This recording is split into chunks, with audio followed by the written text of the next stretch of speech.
Right, so this is the test interface here. So we have tested our set pressure earlier, which was 1.998.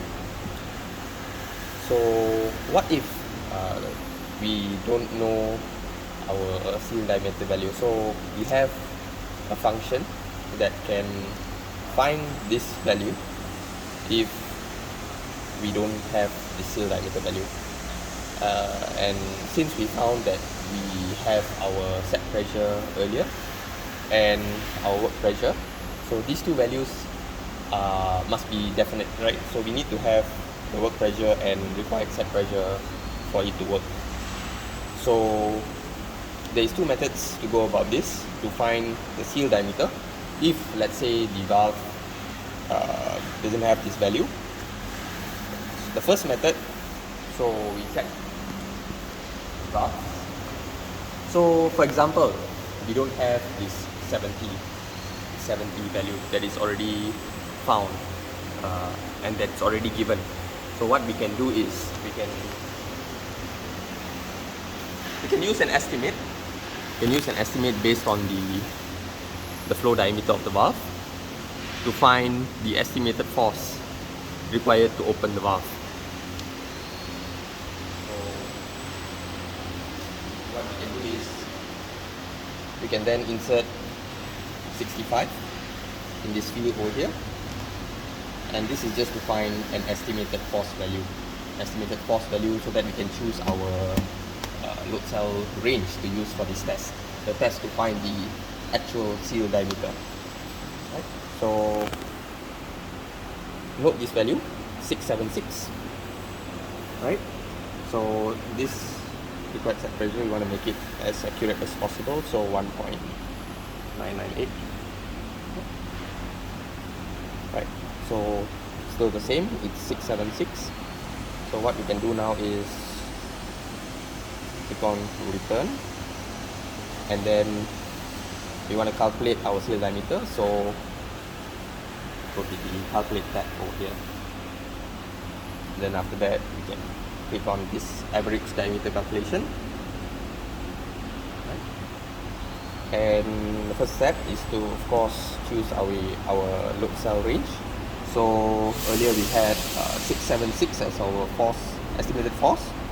So 2000 is way above 676, so it's a logical range to use, right? And then we can go on to key in these two values, the required set pressure and this work pressure. So these values must be known in order for this whole test to work, right? So 1.998 and 0, right? So notice that notice our graph here, our graph over here. So this is the graph for the load cell range, right? So we see over here it's 2000, right? And then if we, let's say if we change it to 5000, so the maximum range will be 5000, and then if we change it to 500, and then the maximum force will be shown as the load cell maximum range. So this is very different from the test graph earlier, which shows our estimated force value being the red line, or the maximum force value. So this graph is totally different from our test graph earlier. So what we need to do is we need to use our 676, which is the estimated force that we found earlier when we input the flow diameter, to reset the sensor in order to find the real estimated force. Right? So same thing, click on start test and then press to 0. So the press to 0 is only for the first test. So you click on press to 0, and then we can go on to lock the pressure, and then we start pumping. And then notice the live force. So we want to make sure that it reaches 676, and then once it reaches 676, once we reaches 676, we manually need to reset our sensor. And how do we do that is by pressing this return to 0. So we want to do that to just prepare the sensor for the opening of valves. So we continue to pump until the threshold is reached. So the sensor threshold will be reached. So this box will appear again. So movement sensor value exceeds set threshold value autosave. So the same thing, we loosen the pressure here and then press OK. So once we have the actual force, the actual force for the opening of valves, which is 784. So this is the actual force required to open the valves, and automatically using this value and these two other values, the system will automatically calculate for us the seal diameter, which tallies with our, so in this case it tallies with our value over here, the pre-found value of the seal diameter for this part. Right. So just like our normal test, we want to make sure that we do it for another 2 times just to get similar values, right? So press start, and then lock the pressure again, and then we continue pumping. So the estimated value to reset the sensor is 676. So we want to make sure we go to 676, and then we press return to 0. Right? Then we continue pump. So this is the live force value. So this value must be equivalent to this value at the end of the test.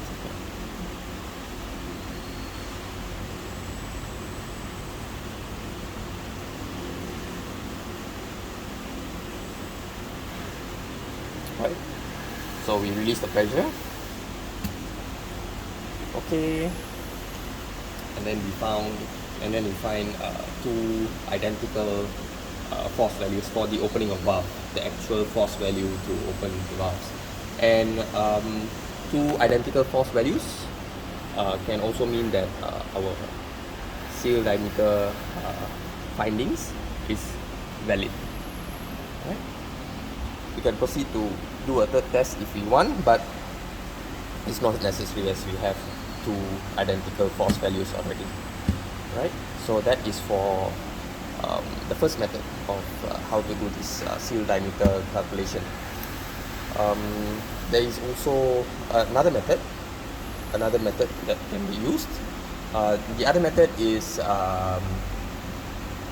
suppose the valve doesn't have any nameplate and we don't have the flow diameter value for the valve, right? So we don't have the flow diameter for us to find and estimate force for the sensor, for the load cell range, to choose our load cell sensor. So we don't have this value, right? This is for the second method. Allow me to change this first. So if that's the case, right? So if we don't have an estimate flow diameter, what we can do is we can use 60% of the valve's inlet diameter nominal, which is the DN. So 60% is just to find an estimate force to choose our load cell range. So since our diameter nominal is 100, so we can choose we can insert 60, and this is because this is 60% of the DN, right? So our estimated force over here is 576, so hence we need to choose a higher range than this value. So we return again, and then we insert these two values as usual. And since the estimated force with 60% of the dn is 576, we can now choose our Lobsang range, which is 2000. So that is how we know that our actual force is within this range of 2000. It's a fair amount. It's a fair figure, right? So this is a totally different method compared to the first method, because this is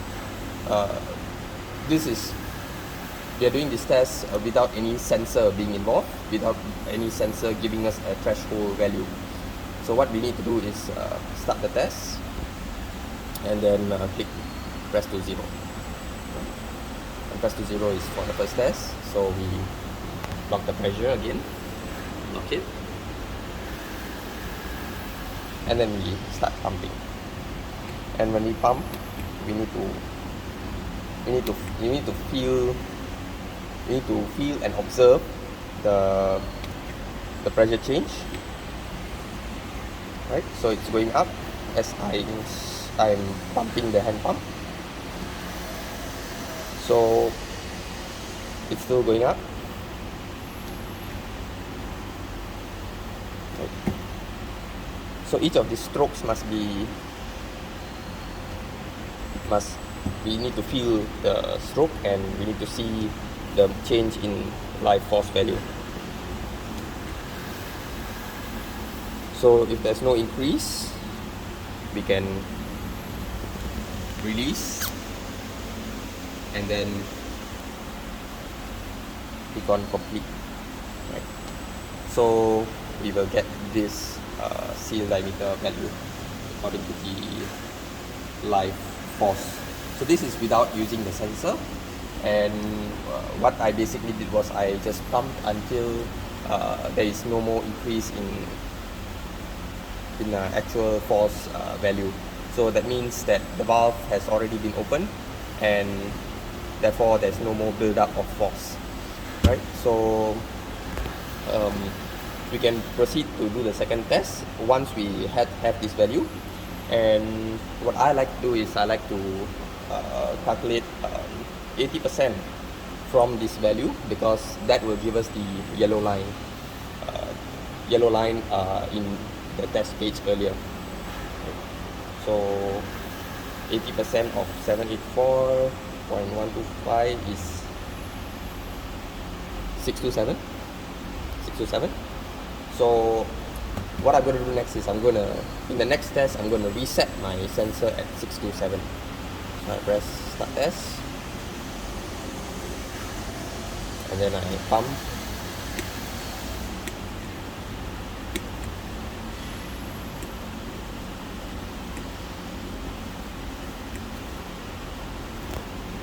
So when it's 627, I'm gonna go ahead and return to 0, and then I'm just gonna continue pumping, because I want the sensor giving me a threshold this time.